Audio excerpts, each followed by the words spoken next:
여러분 제2차 세계대전이 참 끔찍한 전쟁이었죠. 그 중에서도 유대인의 학살이 정말 뼈아픈 교훈을 우리에게 주는데요. 어느 한 가족이 이 유대인 독일군 수용소에 갇혔습니다. 그 당시에 그 독일군의 정책은 그 수용소에 갇혀진 그 유대인들 가운데서 약하거나 일을 할 수 없는 사람들, 병에 걸린 사람들은 즉시 독화서실로 보내서 죽였다고 합니다. 근데 이 가족 안에서도 둘째 아들은 좀 선천적으로 몸이 약했던 것 같아요. 그래서 가족들이 늘 걱정입니다. 이 아들이 약해서 또 일을 하지 못해서 독화실로 끌려가지 않을까, 그런 마음이 늘 있었던 거죠. 근데 어느 날 저녁에 아버지가 일을 마치고 돌아와 보니까 큰아들이 저 구석에서 울고 있는 겁니다. 그래서 왜 우느냐고 물고 봤더니 아니나 다를까 그렇게 걱정하던 동생이 더 이상 일을 하지 못해서 독화실로 끌려갔다는 겁니다. 그리고는 아버지가 물어봤습니다. 엄마가 보이지 않아서. 그럼 엄마는 어디 갔니? 엄마 아직 오지 않았니? 물어봤습니다. 그랬더니 아들이 더듬더듬 이야기합니다. 그 작은 아들이 독화실로 끌려가면서 엄마를 꼭 붙들고 너무 무섭다고. 그랬더니 엄마가 그래, 그럼 내가 함께 가줄게. 그렇게 해서 엄마까지도 독화서실로 끌려갔다는 이야기였습니다. 여러분, 아들을 사랑하는 어머니의 사랑은 정말 지극하죠. 정말 이 이야기를 통해서도 얼마나 어머니의 사랑이 위대한지 잘 알 수 있습니다. 그런데 이보다 더 위대한 사랑이 있습니다. 바로 하나님의 사랑이죠. 왜 그렇습니까? 하나님은 벌레보다 못한 죄인을 사랑해 주셨기 때문입니다.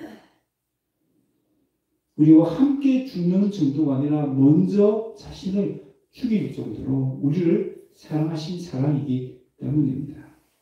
오늘 본문에는 그 하나님의 놀라운 사랑이 잘 나타나고 있습니다. 본문에 예수님은 지금 예루살렘을 향해 가고 계십니다. 다른 사람들은 지금 몰라요. 왜 예수님이 지금 예루살렘을 가는지 모릅니다.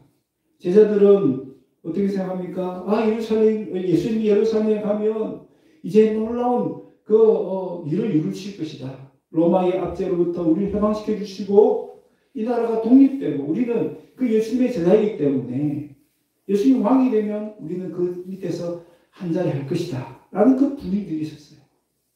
그런데 실제는 어떻습니까? 예수님이 왜 예루살렘에 가시죠? 예루살렘에서 우리를 위해 십자가에서 죽으시기 위해서 예루살렘을 향해 가고 계시는 것입니다. 그런데 그 앞을 가로막는 사람들이 나타났습니다. 오늘 본문에 보니까 어떤 바리새인들이 나옵니다. 이 바리새인들이 와서 예수님을 정말 위하는 척 어떤 이야기를 해주냐면 헤롯이 예수님을 죽이려고 한다라는 이야기를 전해줍니다. 겉으로 보면 이 사람들이 정말 예수님을 끔찍히 사랑하고 예수님을 위해서 이런 이야기를 하는갑다라고 생각할 수 있죠. 그런데 실상은 어떻습니까? 실상은 예수님의 영향력이 점점 커지니까 이 바리새인들이 위협을 느낀 거예요. 그래서 예수님을 이 자기들의 그 영역에서 쫓아내려고 이 이야기를 한 겁니다. 예수님은 이런 엄흉한 그들의 마음을 잘 아시죠. 그리고 그들은 헤롯과 이미 한 통속이 되어서 이런 계략을 꾸미고 있다는 것까지도 다 보셨습니다. 그러니까 예수님이 이 사람들을 향해 뭐라고 합니까? 헤롯에게 가서 내 말을 전하라고 이야기를 한 것입니다. 이미 이 바리새인들이 헤롯과 그런 짜고 이런 이야기를 하고 있다는 것을 아시기 때문이죠. 그리고 예수님은 헤롯을 가리켜서 뭐라고 얘기합니까? 여우라고 얘기합니다. 여우. 여기 나오는 헤롯은 예수님이 태어나실 때의 헤롯이 아닙니다. 예수님이 태어나셨을 때 그 헤롯은 일반적으로 헤롯 대왕이라고 표현되고요. 이 헤롯 대왕에게 네 아들이 있었는데 그 중에 한 아들입니다. 이름은 헤롯 안티파스. 이 헤롯이 다스리는 그 영역에 지금 예수님이 지나고 계시는데 이 헤롯은요 로마의 앞잡이로서 온갖 음란한 일과 악행을 저지르는 사람이었습니다. 대표적으로 어떤 일이 있었냐면요. 이 사람의 이복 동생이 빌립인데 빌립의 그 아내 그리고 자기에게는 조카 딸이 헤로디아를 빼앗아서 자기 아내로 삼을 정도였습니다. 기가 막힌 일 아닙니까? 얼마나 큰 불륜이에요.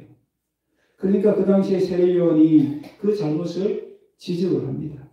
그랬더니 헤롯은 이 세례요한을 감옥에 가두고는요. 나중에는 참수용으로 죽이기까지 했습니다. 그래도 이 사람은 일말의 양심의 가책이 생겼는지 예수님이 딱 등장하니까 예수님을 보면서 누구를 딱 떠올립니까? 세례요한을 딱 떠오르는 거예요. 예수님이 혹시 세례요한이 죽었다가 다시 살아난 사람이 아닐까? 그런 두려운 마음을 가질 정도였습니다. 그리고 예수님에 대한 소문이 자꾸 들려옵니다. 예수님에게 많은 사람들이 따르는 무리들이 생겼다는 거죠. 그리고 그 무리가 지금 자기가 통치한 이 관할 지역을 통과하고 있는 거예요. 그 얘기를 들으면서 깜짝 놀랍니다. 혹시라도 그들 때문에 밀란이 일어나지 않을까. 그렇게 밀란이 일어나면 어때요? 로마에 밑보이게 되는 거죠. 로마에게 찍히는 겁니다. 그러니까 그것이 두려워서 어떻게 하는 거예요? 예수님을 쫓아내기 위해서 이런 이야기를 만들어낸 겁니다. 실제로 예수님 죽이겠다는 것이 아니라 겁을 주어서 예수님을 쫓아내겠다라는 의도가 담겨 있는 거죠. 예수님은 이런 그들의 음흉한 마음, 교활한 마음을 아시면서 이 헤롯을 이렇게 뭐라 부른다고요? 여우라고 부르는 겁니다. 여우가 바로 그런 음흉함과 교활함의 대명사잖아요. 예수님 이런 헤롯의 교활한 계략을 꿰뚫어 보시고 십자가를 향한 발걸음을 멈추지 않겠다는 강한 의지를 말씀합니다. 그것이 32절이죠. 오늘과 내일은 내가 귀신을 쫓아내며 병을 고치다가 제3일에는 완전하여 지리라 라고 말씀합니다. 그러니까 오늘 내일 3일째 이 3일만 내가 활동하겠다 그 뜻이 아니죠. 문자적인 의미가 아닙니다. 이것은 오늘은 지금 현재를 가리키고요. 내일은 고난을 받으시기까지 예루살렘에 이르는 모든 기간을 의미하고 제3일은 예루살렘에서 죽으셨다가 3일 만에 부활하셔서 구원을 완성하신 그때를 말씀하는 거예요.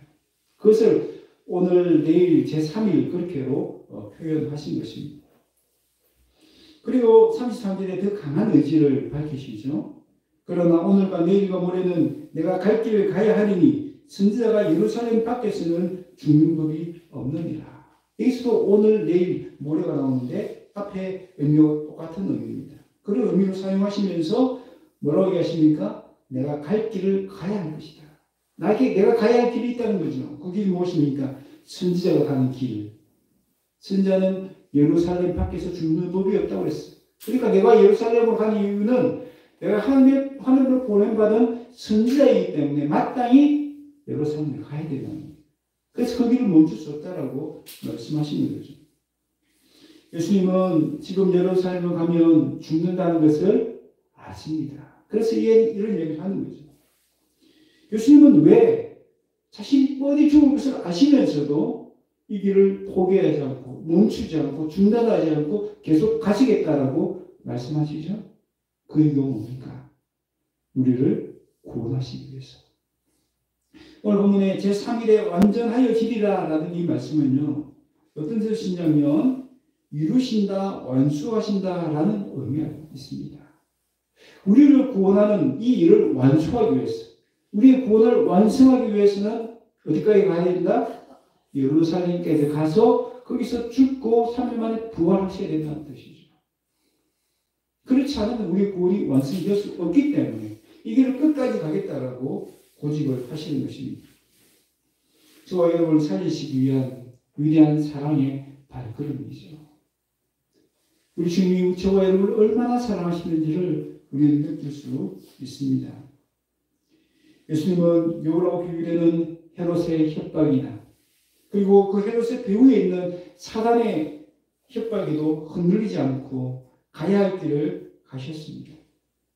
예수님은 지난 시간에 우리를 향해서 좁은 문으로 들어가기를 힘쓰라라고 말씀하셨죠.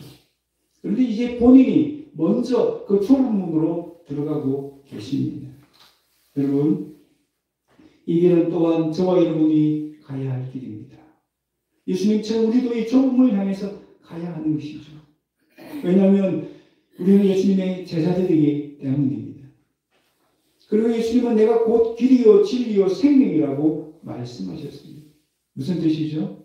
바로 예수님을 따라가는 이 길, 예수님처럼 좁은 문으로 가는 이 길, 이 십자가의 길이 진리의 길이고 생명의 길이다라는 것을 말씀하는 것입니다.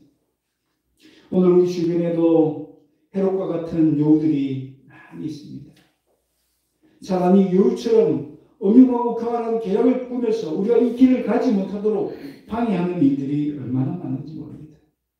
우리도 예수님처럼 이런 여우들의 정체를 알고 그들이 꾸미는 계략을 꿰뚫어 볼 수 있어야 합니다.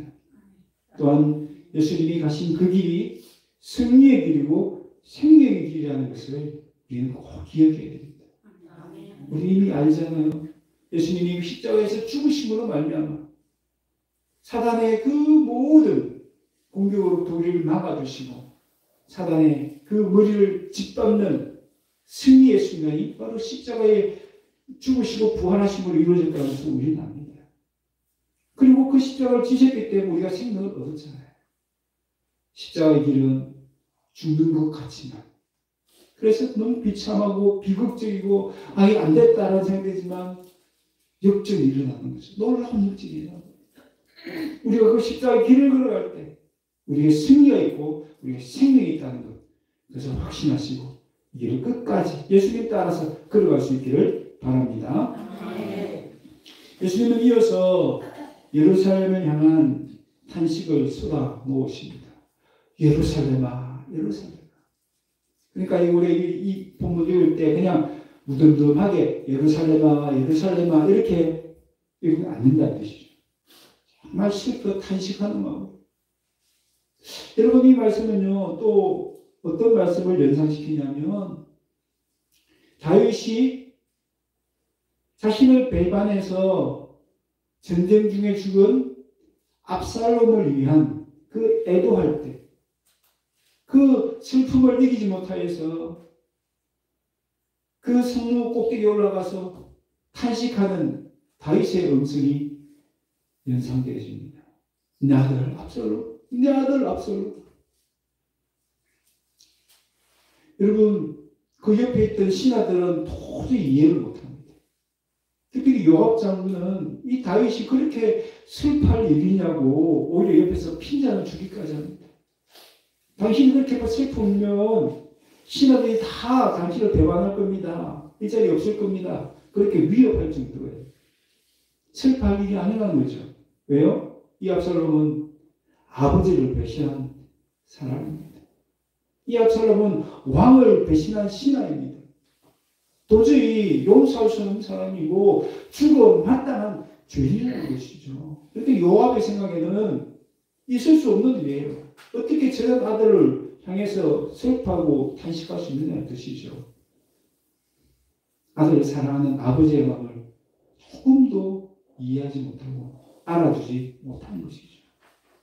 그런데 우리 하나님이 배반한 자신의 아들 압살롬을 향해서 탄식하는 것처럼 하나님을 배반했던 우리를 향해서 지금 탄식하고 계시는 것입니다. 예루살렘아, 예루살렘아.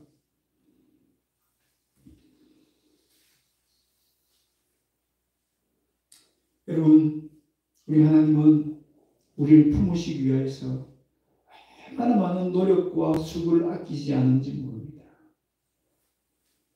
특히 이스라엘 역사를 보면 그것을 잘 알 수 있어요. 오늘 본문에 보면 암탉이 제 새끼를 날개 아래 모음과 같이라는 이 비유적인 이 표현이 아주 간단하게 나오는데요.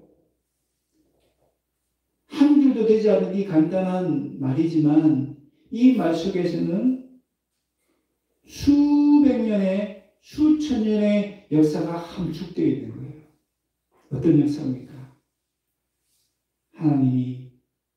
하나님을 버리고 우상을 섬기고 그래서 죄로 말미암아 멸망받을 수밖에 없는 이스라엘 백성을 향한 계속적인 사랑의 구애, 그들 향해서 내게 돌아오라고 회개하라고 촉구하셨던 그 애타는 사랑의 절규가 이 본문 속에, 이 짧은 한 문구 속에 다 들어있는 겁니다. 여러분, 우리 이스라엘 역사를 자세히 몰라도 뭉뚱그려 크게는 알잖아요. 어떤 역사입니까? 계속해서 하나님을 배반했던 역사, 하나님 아닌 우상을 섬겼던 역사, 그들 향해서 채찍을 대고 선지자를 보내고 계속 그들 향해서 돌아오라고 회개하라고 말씀하셨지만 여전히 돌아오지 않았다. 그래서 오늘 본문에도 뭐라고 합니까? 그렇게 내가 너희를 품으려고 했는데 너희가 원하지 아니하였다라고 얘기합니다. 여러분, 압살롬이 아버지 다윗을 배신해서 결국은 죽은 것처럼 하나님 그렇게 애타게 돌아오라고 그렇게 외치시고 초청했지만 그들이 거절했기 때문에, 회개하지 않았기 때문에 죽어간 그 많은 생명을 두고 우리 하나님 탄식하시는 거예요. 예루살렘아 예루살렘아 내 백성아 내 백성아 내 자녀야 내 자녀야 라고 하나님이 지금 탄식하고 계시는 겁니다. 암탉이 제 새끼를 날개 아는 모험 같이 우리 하나님은 수많은 선지자들을 보내셨습니다. 그 선지자들을 보냈지만 돌아오는 답은 다 노였습니다. 저는 하나님을 원하지 않습니다. 저는 하나님의 부름에 응답할 수 없습니다. 끝까지 자기가 하는 그 길을 고집하고 우상을 숨기고 하나님을 버리고 하나님을 무시하고 하나님을 배반하는, 여러분, 그렇다고 이스라엘 백성들이 제사를 멈춘 적이 있을까요? 그래도 제사는 드렸어요. 하나님께 제사는 드렸어요. 예배는 드렸어요. 헌금도 드렸어요. 수많은 종교적인 의무들은 다 행했어요. 근데 그들의 마음은 하나님을 떠나버린 거예요. 겉으로는 하나님을 사랑하는 척했지만 속마음은 하나님보다 돈을 더 사랑하고 속마음은 우상을 더 따랐던 것입니다. 그런 모습을 보면서 하나님은 얼마나 화가 나셨을까? 여러분, 성경에 보면 그 하나님의 그 마음을 질투심에 눈보다 따라고 그렇게 표현합니다. 여러분 생각해 보세요. 여러분 사랑하는 자녀가, 여러분 사랑하는 남편이나 아내가 다른 여자를 사랑하고 다른 남자를 사랑한다면 그런 남편, 그런 아내를 두고 눈이 돌아가지 않을 그런 남편, 아내가 어디 있겠습니까? 예수님, 하나님의 마음이 지금 그런 마음이에요. 약간 너희들 그렇게 품으려고 하는데 너희들은 원하지 않았다. 그래야 해서 그들이 얼마나 많은 매를 맞았습니까? 그래도 돌아오지 않는 거예요. 아수르에게 멸망하고 바벨론에 멸망하고 얼마나 안타깝겠습니까? 그리고 마지막 하나님이 어떤 수를 쓰십니까? 선지자를 보내도 안 되니까 어떻게 해요? 이제는 마지막으로 자기 아들 예수님까지 보내주신 것입니다. 그런데 어떻게 됩니까? 예수님마저도 그들은 죽일 것입니다. 예수님 그걸 아세요. 내가 십자가를 지고 죽는다 할지라도 저들은 여전히 내게 돌아오지 않고 나를 배반하고 나를 배신할 것을 다 아십니다.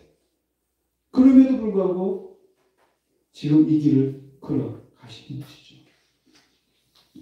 여러분, 배신감은 정말 끔찍한 재앙과 같은 그런 일입니다.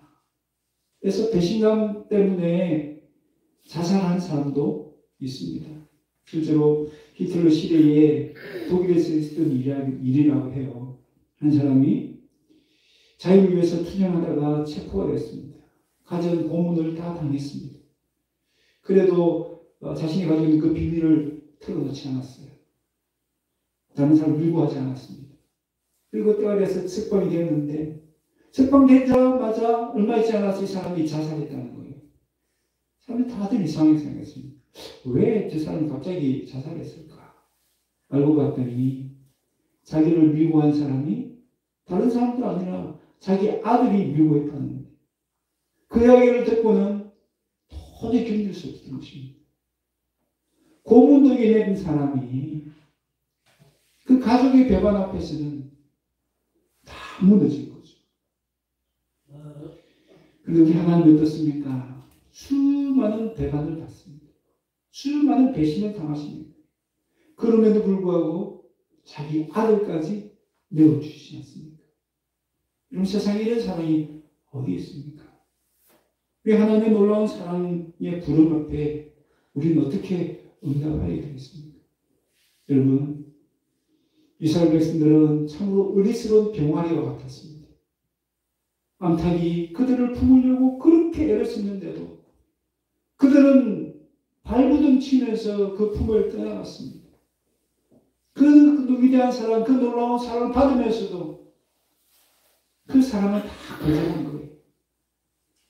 세상에 어떻게 이런 일이 있습니까? 그래서 실제로 어떤 일이 일어나죠? AD 70년에 예수님이 말씀하신 대로 예루살렘이 로마에 의해서 철저히 파괴됩니다.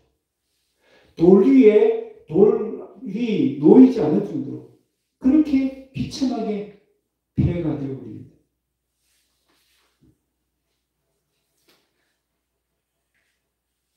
오늘 말씀 35절에 보라 너희 집이 황폐하여 버림바 되리라. 이 말씀은요, 이 당시에는 미래에 있을 일이지만 지금 우리는 이미 이루어진 AD 70년에 이루어진 일을 우리가 보고 있는 거예요. 예수님 말씀대로 이루어진 겁니다. 하나님이 아무리 그들을 사랑으로 품고자 할지라도 그들이 원하지 않으면, 하나님의 사랑을 끝까지 거절하면 이런 무서운 심판을 당할 수 있다. 이때는 예고였지만 우리는 이미 이루어진 일을 보고 있는 겁니다. 하나님 우리를 사랑하십니다. 그 사랑은 우리가 아무리 배반하고 아무리 하나님 품을 떠날지라도 멈추지 않습니다. 그 배신감을 이길 정도로 하나님의 사랑은 더 크십니다. 그런데도 끝까지 거절하면, 끝까지 하나님의 사랑의 품을 거절하면 하나님은 무서운 심판을 당할 수밖에 없다는 것을 성경은 말씀합니다. 네. 여러분, 그런데요, 오늘 보면 그렇게 하나님 무서운 심판으로, 그런 어두운 결말로 끝나지 않습니다. 오늘 말씀 마지막 부분에 보면 네가 주의 이름으로 오신 이를 찬송하리로다 할 때까지는 나를 보지 못하니라 하니라. 여러분이 원어 성경은 순서가 좀 다른데요. 원어 성경은 마지막에 너희가 주의 이름으로 오신 이를 찬송하리로다 라고 끝이 납니다. 여러분, 무서운 심판을 받아서 이제 끝장났다, 예루살렘은 끝났다, 이스라엘은 끝났다 라고 끝나지 않고요, 언젠가는 너희 찬송한 날이 오게 될 것이다 라고 말합니다. 여기서 말하는 너희가 누굴 가르치죠? 바로 이 말씀을 듣고 있는, 이 경고를 듣고 있는 이스라엘 백성들을 말씀하고 있는 것입니다. 그들 가운데 남은 자들이 있다는 것입니다. 이스라엘 모두가 다 멸망하는 것이 아니라 그들 가운데 남겨진 자들이 있다는 뜻이죠. 여러분, 나무를 베면 뭐가 남습니까? 그루터기는 남아요. 나무를 다 베지만 그루터기는 남아있어요. 마찬가지로 이스라엘을 멸망하지만 그 가운데 남은 자가 있을 것이다 라는 말씀을 하시는 거죠. 그것이 이사야 6장 13절에 나옵니다. 감나무와 상수의 나무와 배임을 당하여도 그 그루터기는 남아있는 것 같이 거룩한 씨가 이 땅에 그루터기니라. 아멘. 로마서 9장 27절에도 말씀합니다. 또 이사야가 이스라엘에 관한 이 외치되 이스라엘 자손들의 수가 비록 바다의 모래가 될지라도 남은 자만 구원을 받으리라. 남은 자가 있다는 것입니다. 주의 이름으로 오신 그날 주를 기쁨으로 맞이할 그 남은 자들, 찬송하는 자들이 있을 것이라는 것입니다. 누가 그렇습니까? 누가 남은 자입니까? 주께로 피하는 자들, 예수님을 믿는 자들, 회개하고 삶을 돌이킨 사람들, 좁은 문으로 들어가기에 힘쓴 사람들, 그 사람들은 남은 자로서 하나님을 찬양하게 될 것이다 라는 뜻입니다. 여러분, 요즘 가구들은 이런 생존 지하 벙커를 만들고 또 그 생명을 도모한다라고 이야기합니다. 이런 세상이 참 불안하잖아요. 얼마나 전쟁도 막 일어나고 또 이제 뭐 방사능 노출도 심하고 또 이 그 원자탄도 있고 이러니까 이 사람들이 몇 개월 혹은 몇 년을 살 수 있는 그런 생존할 수 있는 공간을 미리 만들어 둔다는 거죠. 불안한 마음 때문에. 여러분, 이것이 얼마나 효과가 있을지는 모릅니다.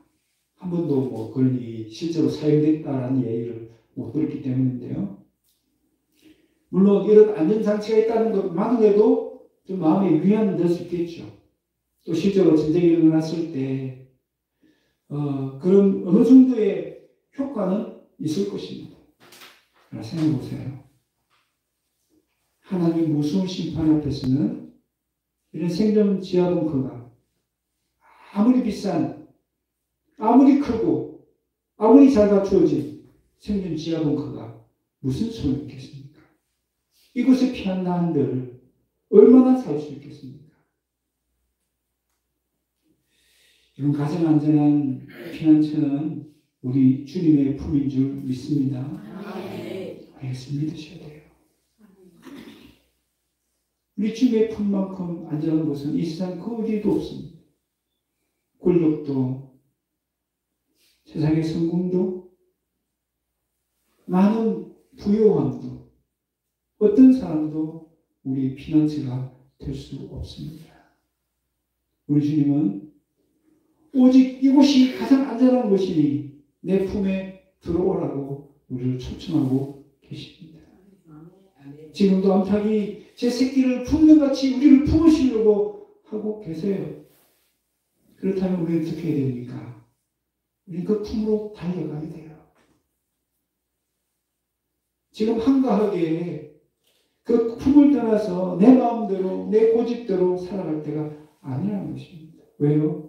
심판의 날이 점점 다가오기 때문에. 나의 개인의 종말이 언제 이루어질지 모르기 때문에, 우리가 언제 죽을지 모르기 때문에 지금 주님 품 안으로 달려가야 합니다. 여러분, 그 주께 피하는 자에게 우리 하나님이 기쁨을 주신다라고 약속하십니다. 시편 5편 11절 말씀 같이 읽겠습니다. 시작. 주께 피하는 모든 사람은 다 기뻐하며 주의 보호로 말미암아 영원히 기뻐 외치고 주의 이름을 사랑하는 자들은 주를 즐거워하리이다. 아멘. 오늘도 이 주님 품 안에 피하시기를 바랍니다. 그래서 주님 주신 기쁨을 누리시기 바랍니다. 여러분, 요한복음 보면 우리가 주님 안에 가고 주님이 우리 안에 가면 많은 열매를 맺을 것이다 약속하셨습니다. 나를 떠나서 너희가 아무것도 할 수 없을 것이다 라고 말씀하셨습니다. 그러므로 우리는 그 주님 품 안에 있어야 되고요. 주님께 꼭 붙어 있어야 됩니다. 떨어져서는 안 됩니다. 그 손을 놓치면 안 됩니다. 여러분, 전쟁터에 전쟁이 일어났습니다. 피난을 갑니다. 그때 엄마가 이야기하죠. 내 손 꼭 잡으라고. 내 손 절대 놓치면 안 된다라고. 그럼 전쟁 중에 놓치면 우리가 어떻게 돼요? 살릴 수도 없고요.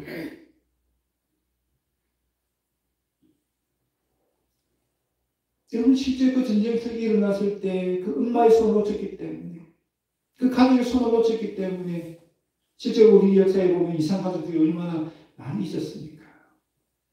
여러분, 주님의 손을 꼭 붙들어야 됩니다. 물론 우리가 쥐는 힘보다 우리 주님이 쥐는 힘이 더 세죠? 안 그렇습니까? 아이가 아무리 힘껏 엄마 아빠의 손을 붙잡는다 하더라도 엄마 아빠가 나를 꼭 붙들어 주니까 내가 그게 붙들려 가는 거죠. 오늘 마찬가지입니다. 오늘도 하나님 우리를 꼭 붙들어 주기를 원하십니다.